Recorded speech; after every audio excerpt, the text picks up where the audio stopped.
In this video, we'll be taking a look at 5 college basketball games happening on January 30th, 2026, and providing you with free team picks and total picks for each one of those games, so 10 picks in total. Welcome back to Cash Out Sports. Let's dive right into it. Oh, and don't forget to subscribe and to click the bell icon to get notified as soon as these videos get released, so that you have more time to plan out your bets as we provide these videos on a daily basis. I can guarantee that you'll have all the important information that you'll need on these 5 college basketball games after fully watching this video.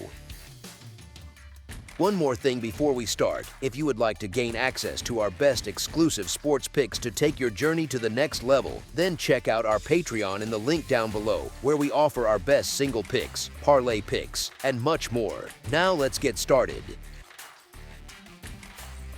Kent State versus Akron. Kent State and Akron might be separated by only about 10 miles, but this season they feel like they are playing in 2 very different neighborhoods of college hoops. You have Kent treating the floor like a runway, pushing a top 25 tempo, launching early offense, and living with the trade-off. They are hanging roughly 89 points a night on opponents, then handing most of it back, giving up around 82 per game with a defense that sits way down near the bottom of the national charts. It is fun to watch if you love pace, maybe a little stressful if you care about clean stops. On the other side, Akron has that steady, heavyweight vibe.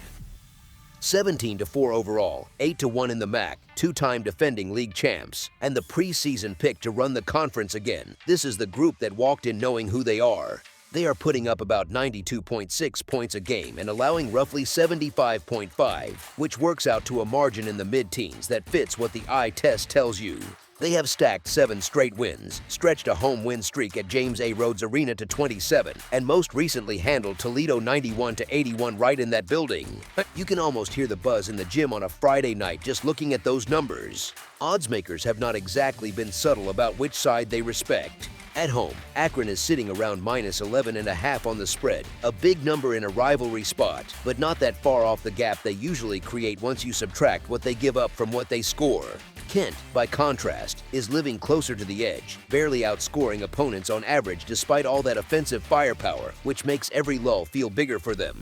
It is like one team walks a tightrope with no net, while the other has a solid platform and just keeps nudging you backward inch by inch. Health and continuity tilt things a little more.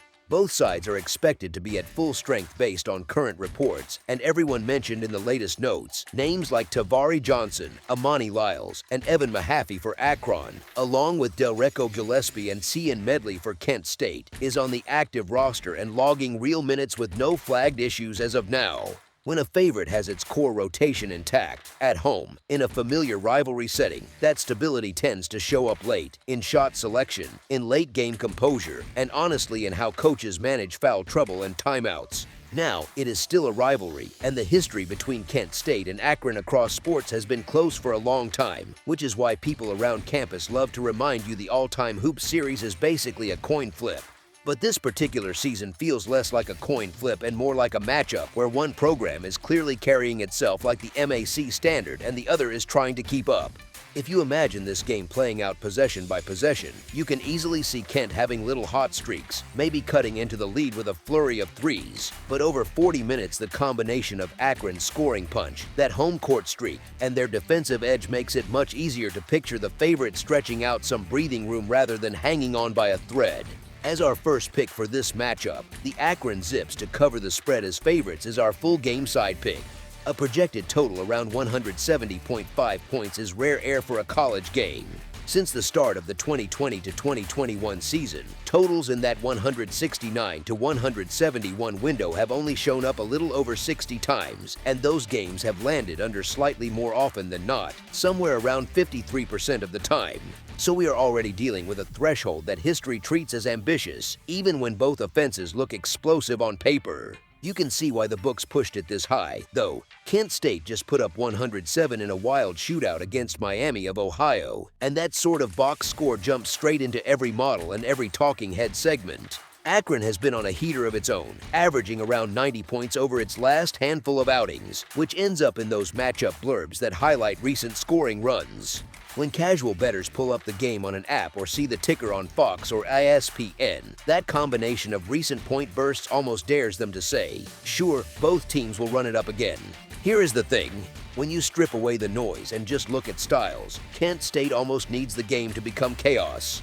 Their advanced profile screams track meet, top 25 tempo, top 100 offense, and a defense sitting down in roughly the bottom 250 that happily trades clean stops for extra possessions. Their ideal script looks like broken floor situations, quick threes, and a pace where both teams barely breathe between trips.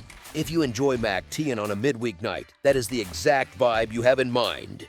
The home side, though, is in a different place. They can absolutely run early, especially when the crowd is roaring and the legs are fresh, but their coach, John Gross, has a history of teams that know how to hit the brakes once they feel the game tilt in their favor. This year's group has the guard play to pull the ball out, bleed clock, and live at the free throw line down the stretch instead of just trading threes for fun.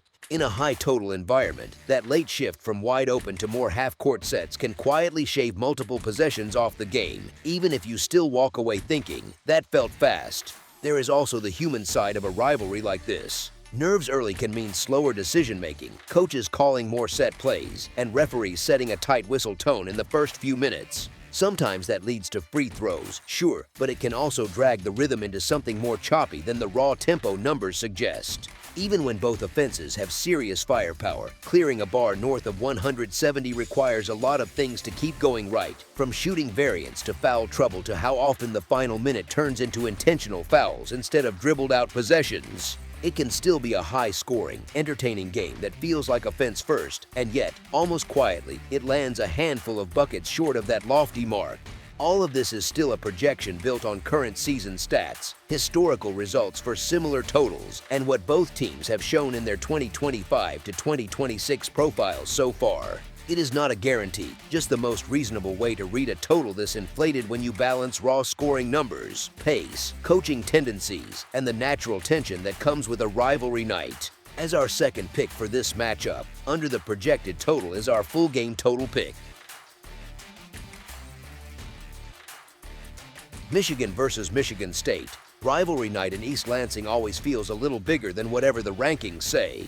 You have Michigan rolling in with that shiny record, 19-1, sitting third in the nation and sitting on top of the Big Ten, and yet the spread is tiny with the Wolverines nudged out as a small road favorite while Michigan State gets a couple of points at home. That kind of number tells you the market respects both teams and expects a scoreboard that lives in one or two possession territory more often than not.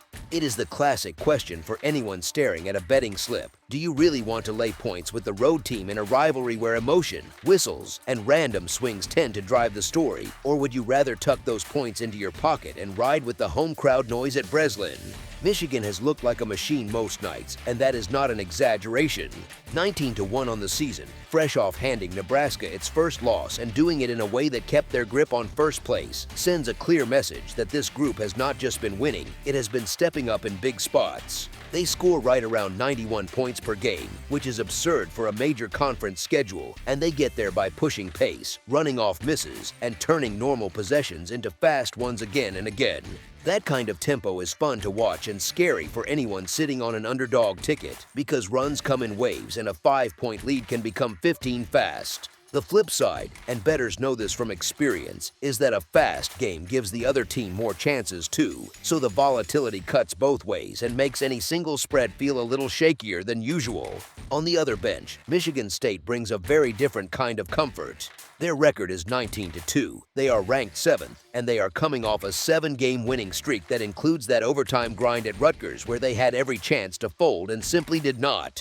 They score in the high 70s, so they can move the scoreboard, but the real calling card is that defense that has been holding opponents to about 63.5 points per night, good enough to sit near the top of the national charts. It is not flashy, but it travels, and it shows up in late-game situations where every screen, every closeout, every hedge matters. That is the kind of profile that coaches love in late January, because you are no longer guessing who you are just repeating the same identity possession after possession.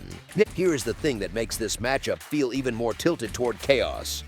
You have a Michigan team that wants to run and stack possessions, colliding with a Michigan State group that wants to contest everything and drag you into half-court decisions. And they are doing it inside a building that reliably sounds like a rock concert anytime the Maze and Blue walk in. Layer on the history, with Michigan State having taken the last 4 meetings in the series and regularly owning the home leg of this rivalry in the modern stretch, and you can see why having that little spread cushion on the home side feels more valuable with every detail you add. In a game where the narrative is already screaming coin flip, and the final minutes tend to be a blur of whistles, timeouts, and tense possessions, it is natural to lean toward the team that gets the crowd, the comfort of home rims, and the points sitting quietly next to their name on the betting board. As our first pick for this matchup, the Michigan State Spartans to cover the spread as underdogs is our full game side pick. Do you believe more in the reputation of Michigan State's defense or in Michigan's habit of turning games into track meets for 40 minutes? It is a simple line on the screen, but it comes with a lot of moving parts underneath. On paper, a neutral fan hears Spartans at home, late January Big Ten game, and imagines a defensive slog with coaches yelling through every possession and both teams battling for rebounds like it is March already. Michigan State's numbers support that image, since they make teams work for every look and they keep opponents in check far more often than not. But Michigan does not really fit inside that neat little box. They play with pace that ranks near the very top of the country, they attack early in the shot clock, and they keep forcing action, which means even good defenses end up defending more possessions than they are comfortable with. If you have ever watched a game like that while holding an under ticket, you know the feeling. The score keeps climbing even when nobody is actually shooting out of their minds. The raw scoring numbers draw you in the same direction. Michigan averaging around 90.8 points per game on its own and Michigan State living in the high 70s put you well into both teams can fill it up territory. You are talking about 2 top 10 teams, both efficient, both chasing conference positioning, and both very aware that margin and style can tilt seeding when the committee meets in March. In spots like this, coaches sometimes talk about defense publicly and then quietly lean into their best scoring lineups when the game gets tight, just because possessions feel too valuable to leave a shooter on the bench. It is a bit of a push and pull, but that tension usually favors more points, not fewer. Rivalry energy matters here too. These games tend to speed up in little ways that do not show up in a scouting report. Guys take open threes a beat quicker, fast breaks get pushed a little harder, and nobody really seems interested in taking the air out of the ball when they feel the crowd rising behind them. The coaches may want control, but the players feel the moment, and that often nudges pace up by a few extra possessions that make a huge difference for a total. Then you tack on the stuff bettors sometimes forget to factor in until it bites them. Michigan's style, with constant rim pressure and attacking lanes, puts stress on even elite defenses over a full game, so whistles, free throws, and foul trouble often snowball into extra points late. Michigan State just played that overtime battle at Rutgers that landed in the high 160s on the scoreboard, and they did it without completely abandoning who they are, which hints at how their games can balloon when circumstances tilt that way. In a tight rivalry spot, you also get the classic late-game sequence, intentional fouls, quick 2-for-1 tries, and nobody walking the ball up if they are chasing a single-digit margin with a minute left. Put all of that together and you are no longer picturing a total that quietly settles in the low 140s. You are picturing a game that more often drifts toward numbers in the 150s when the final horn sounds. As our second pick for this matchup, over the projected total is our full game total pick.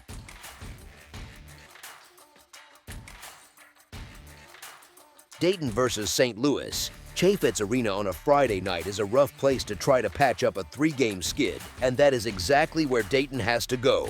They walk in sitting at 14-7 overall and 5-3 in the A10, still feeling the sting of back-to-back-to-back losses to LaSalle, St. Joseph's, and Rhode Island. So you have a team searching for answers on the road, and across from them you get a St. Louis group that has spent the season acting like the noisy neighbor who refuses to turn the volume down. St. Louis comes in at 20-1 on the year, 8-0 in conference play, riding a 14-game winning streak with a spotless 14-0 record at home. And it is not some lucky bounce story, it is the profile of a bully that actually enjoys playing in front of its own crowd. They are piling up 90.9 points per game, sitting inside the nation's top 10 for scoring offense, and winning by an average of 23.6 points. On top of that, they shoot better than 51% from the field, nearly 40% from deep, and connect on around 11 threes per night, which is basically turning every game into a math quiz the opponent never studied for.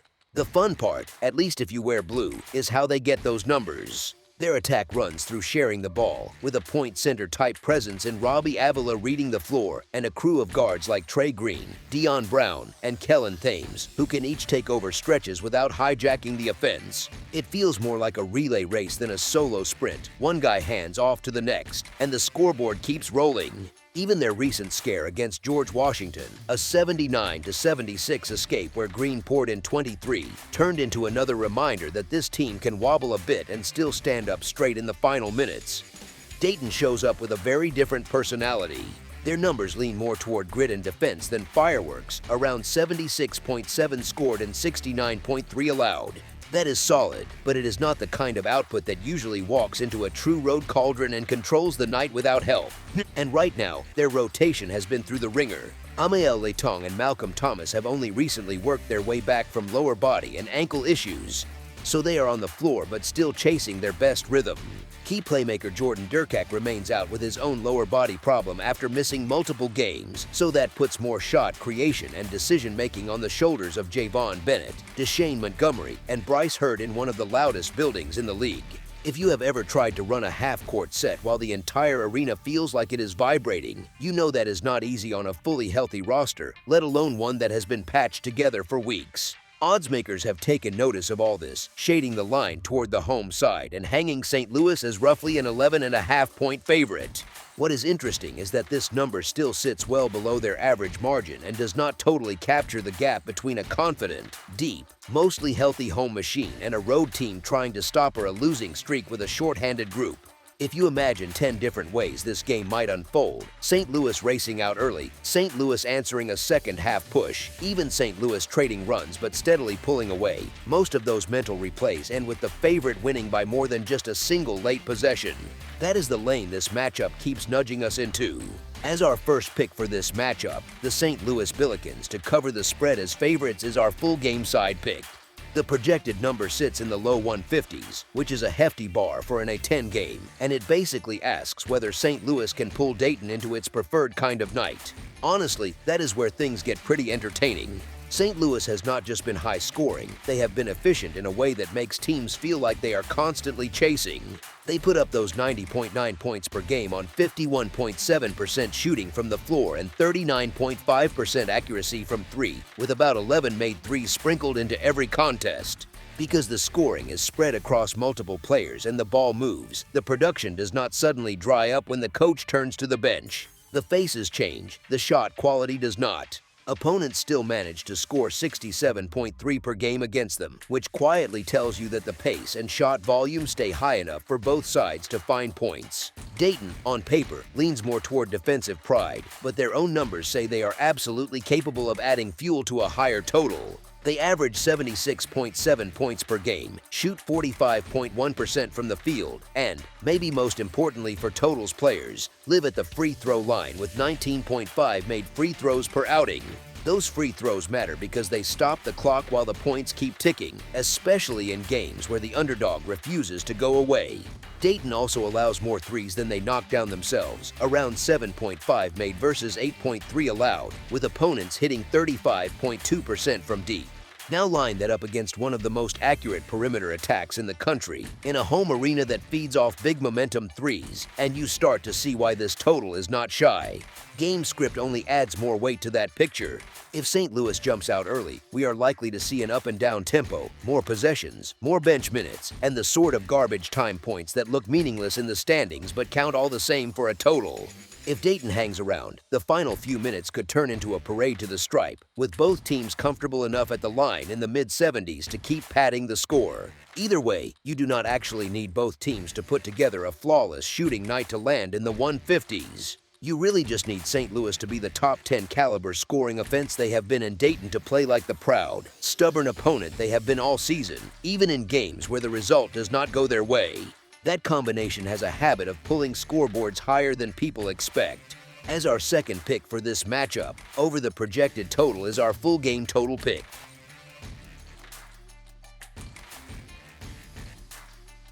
Boise State versus Grand Canyon. This matchup in Phoenix feels less like a random non-conference game and more like a season subplot that everyone saw coming. Boise State is getting ready for its jump to the Pac-12 in a couple of years, while Grand Canyon steps into the Mountain West as the new neighbor that already throws the loudest party on the block. You have one program that has been around plenty of big stages, walking into a campus that treats every home date like a concert with a scoreboard, which already sets the tone before the ball even goes up. On paper, both sides look familiar by now. Grand Canyon sits at 13-7 overall and 6-3 in league play. Boise State is at 13-8 and 5-5, and the books are hanging a small favorite tag on the Lopes at roughly -1.5. That kind of spread is basically the market saying, yeah, these teams are close, but the building and the matchup matter, and in a spot like this that nuance really does matter. Remember the first time they saw each other this month up in Boise? That night turned into a purple wave from the second half onward, with Grand Canyon walking out of Extra Mile Arena on the right side of a 75-58 final. They held Boise to under 35% shooting, allowed only 4 made threes on 19 attempts, and still controlled the glass 38-28, which is usually Boise's comfort zone. It did not feel like a lucky night where one team just hit 15 threes out of nowhere. It felt more like one team had a cleaner plan for 40 minutes and stuck to it.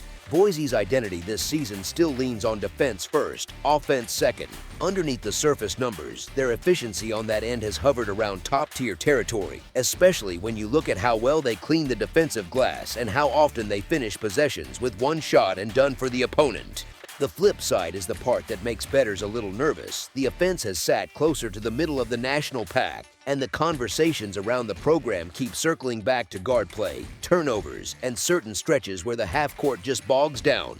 They have strung together 4 wins in a row, which sounds great, but most of that run came at home against the softer part of the conference, where their defense can bully a bit and the offense does not have to solve a high-level scouting report every trip. Now drop that version of Boise State into Global Credit Union Arena on a Friday night, and things feel different. The building holds around 7,000 people, but it sounds bigger on television, and Grand Canyon has turned that place into one of the most unforgiving home floors in college hoops over the last several years. The record in that gym is something like a video game save file, roughly 190 wins to a little over 40 losses, which is better than an 80% clip. You add in the Havoc student section, waving signs, screaming on inbounds, singing along to whatever the arena DJ throws on, and it is very easy to see how visiting guards start to rush passes or miss a hand signal or two. If you have ever tried to call out a play in a packed rec gym and your buddy heard screen left instead of screen right, you get a tiny version of what these road teams are dealing with here. Stylistically, Grand Canyon is exactly the kind of opponent that tends to poke at Boise's weak points. It is a mature, transfer-heavy roster that is happy to play a physical half-court game where every cut gets bumped and every drive meets a body. They live on the defensive glass, they guard the three-point line with real purpose, and they funnel opponents into contested mid-range twos where the math just tilts their way over time. Recent matchup trends have opponents sitting closer to 41% shooting from the field and struggling to find clean looks off the catch, which is not ideal if you are already worried about your own perimeter creation. If you zoom out to the last couple of weeks, you see that Grand Canyon has been proving this approach against serious competition, not just middle-of-the-pack teams. They took care of ranked Utah State at home, handled San Diego State in another high-energy game in that same building, then went on the road and held Fresno State to 30.2% shooting and 57 points before losing a low-scoring, overtime slugfest at Nevada. That is a pretty consistent pattern. The defense travels, the effort level stays high, and they are comfortable winning games where both teams have to grind. Injury-wise, there is another small detail that matters when you zoom back into this specific matchup. Boise State comes in with its backcourt already a bit thinner than it looked in the preseason, with at least one scholarship guard ruled out for the season because of personal reasons and another guard carrying a questionable tag heading into this one. Grand Canyon, on the other hand, has only a rotation guard showing up on the report as questionable, while the main front court and wing pieces have been logging their usual minutes over the last week. It is not a dramatic difference on a headline level, but in a loud building against a physically demanding defense, backcourt depth can go from a small bullet point to a very real issue halfway through the second half. So when you put the puzzle together, you get a picture where Boise's most nagging problem, handling pressure and running clean half-court offense for a full 40 minutes, is being tested inside the one gym that magnifies that specific flaw. The number is not asking Grand Canyon to do anything wild. It is basically a win by a couple of buckets at home scenario, and their style, their recent form, and their previous success in this matchup all point in the same direction for the spread. As our first pick for this matchup, the Grand Canyon Lopes to cover the spread as favorites is our full game side pick. At first glance, Boise State putting up around 78.5 points per game and Grand Canyon sitting somewhere in the low 70s makes your brain do the easy math and whisper this should land nicely in the mid-140s, which feels pretty tempting. Honestly, that is the sort of spot where a lot of people scroll a betting app on their phone, see the scoring averages, and lean over almost on reflex. But here is the thing, those raw averages ignore how these two actually prefer to play when the game settles in. Both teams live in a very similar tempo range. They are not slow to the point where possessions feel like molasses, but they are not trying to recreate an NBA fast break clinic either.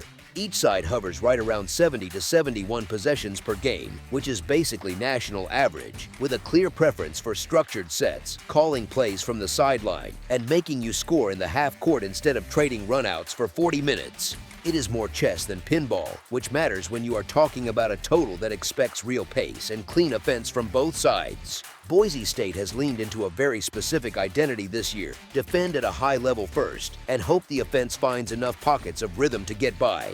They rebound extremely well on the defensive end, they limit second chances, and they usually hold opponents to modest totals, roughly in the low 70s per night. In practical terms, that means a lot of their games drift toward wrestling matches, where positioning, boxing out, and help defense matter more than highlight plays. Those games may be fun for purists who love rotations and closeouts, but they are not exactly the stuff of 150-point fireworks most of the time. Grand Canyon shares some of that personality, but leans harder into perimeter disruption. Recent rankings and efficiency numbers have pegged them as one of the better defensive groups in the conference, especially when it comes to chasing shooters off the line and forcing them into tougher, late-clock decisions.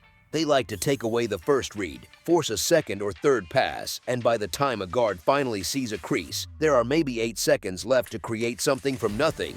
If you have ever played pickup against a team that talks on every screen and somehow always has a hand in your face, that is the kind of defensive energy we are talking about here, just with nicer jerseys. The recent game log backs that up pretty cleanly. In the last couple of weeks, Grand Canyon held Utah State to 74 in a game where they were mostly in control, kept San Diego State to 69 in a tight, physical contest, smothered Fresno State down to 57 points on 30.2% shooting, and still only allowed 66 in an overtime loss at Nevada. Those are not the numbers of a group that casually lets games race into the high 70s on both sides unless something really strange happens. Now layer in the history between these specific rosters. When they met in Boise, the total points landed on 133 with a 75-58 final score. Grand Canyon shot an efficient 50% from the field, which you would think might push a game higher, but Boise simply never figured out the defensive puzzle long enough to string together serious scoring runs. That is an important signal, not because rematches always play out the same way, but because the stylistic clash has already shown that it can drag the total under a similar number, even when one team shoots the ball well. There is also a situational wrinkle that matters for how many points are likely to be scored. Some of Boise's recent high-scoring nights came at home against weaker competition, where they could run a bit more freely, feel comfortable, and lean on talent advantages. When they step up in class against stronger defensive teams, you see those guard issues pop back up as empty trips, rushed shots, and scoring droughts that last 4 or 5 minutes at a time. Those little stretches pile up on the scoreboard over 40 minutes and quietly pull totals down, especially in games where both coaching staffs are fine with running 20 seconds of offense each trip. Grand Canyon is not chasing a track meet either. They are perfectly okay playing a game where they use physicality, free throws, and long defensive possessions to control the rhythm, even if that means the final score feels more like a grind than a fireworks show. For a total in the low 140s, that kind of script looks a lot more like first team to the mid-60s probably feels pretty safe than a 75-72 kind of thriller. And sure, every bet is just a probability call, nothing is promised, but when tempo, recent performance, and matchup history all lean toward a controlled game, you have to respect that. With all of that in mind, the total here profiles much more like a game that stays under that projected number than one that bursts past it. As our second pick for this matchup, under the projected total is our full game total pick.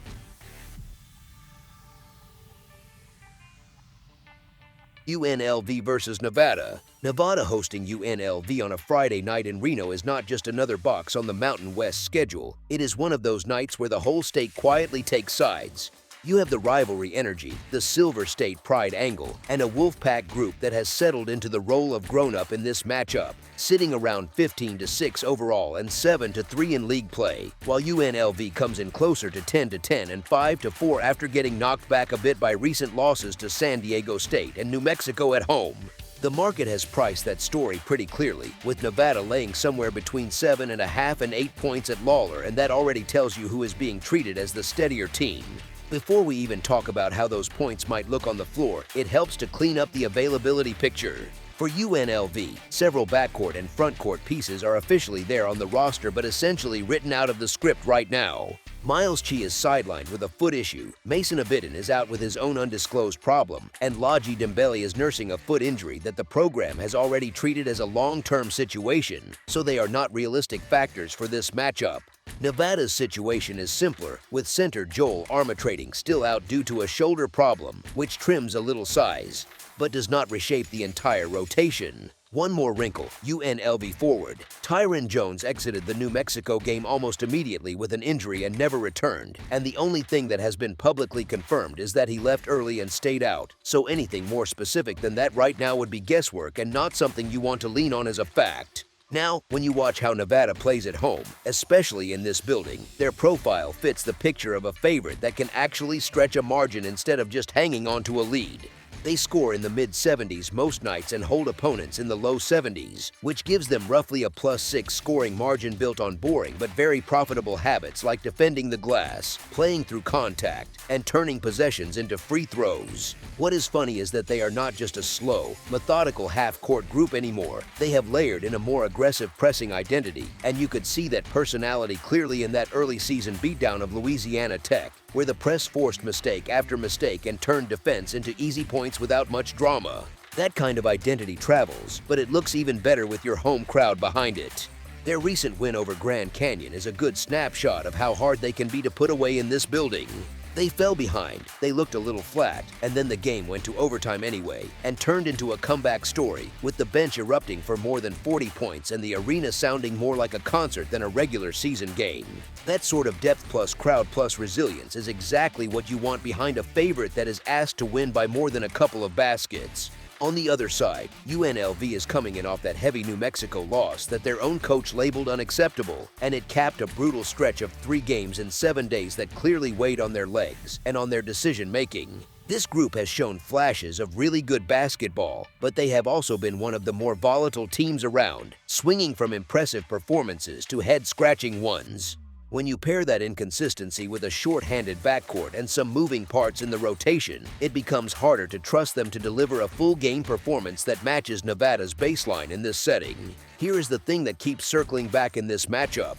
Nevada loves contact and lives at the stripe, sitting near the top of the national charts in free throw attempts compared to field goal attempts, while UNLV's defense has one of the highest foul and free throw rates in the country. That is not a small stylistic quirk, it is a direct collision between what one team wants and what the other team keeps giving up. In a rivalry game with emotions cranked up, where whistles usually get tighter in the second half and both teams feel every possession, the side that already thrives in a whistle-heavy environment, with more continuity in the rotation and a friendlier crowd, is naturally better suited to turn a close game in the first half into a scoreboard that starts to widen as the night goes on. As our first pick for this matchup, the Nevada Wolfpack to cover the spread as favorites is our full-game side pick. UNLV under Josh Pastner plays at a quick tempo, and that is putting it politely. Their games often live in the mid to high 70s in terms of possessions, which is well above the national average, and while Nevada is a bit more measured, they still get into the low 70s often enough that, when you blend the two tempos, you end up with a game that is more fast-paced than slow. When pace climbs, every small edge starts to snowball. Nevada's offense is efficient enough to sit a little above 1 point per possession, and UNLV's attack has hovered somewhere in that similar 1 point per trip neighborhood when you look at how they have fared across different opponents. So even on an average shooting night, you are looking at the math leaning gently toward a healthy combined total as long as the shot volume stays high. The more interesting part is how each defense cooperates with that story without really meaning to.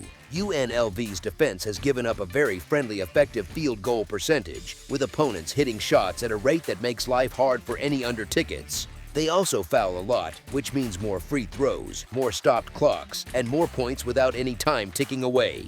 Nevada's defense is stronger on the glass, but it is not some unbreakable wall at the rim, and they have had nights where opponents have hurt them from the three-point line in league play, especially when the game opens up.